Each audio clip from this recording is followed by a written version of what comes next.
In front of me is iPad Pro 11, and let me show you how to reset all the settings in this device. So first of all, you need to reach Settings, then find and select General, and go to Reset.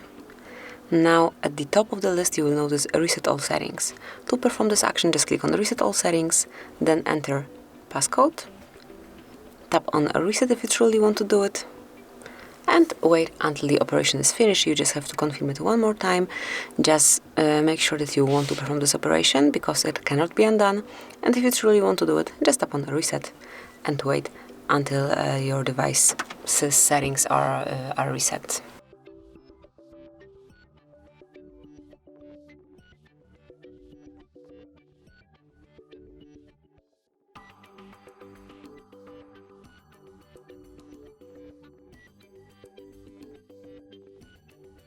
And that's it. As you can see, it has been done, and now you can set up your device from scratch. So that will be all. This is it. Thank you for watching. Please subscribe our channel and leave the thumbs up.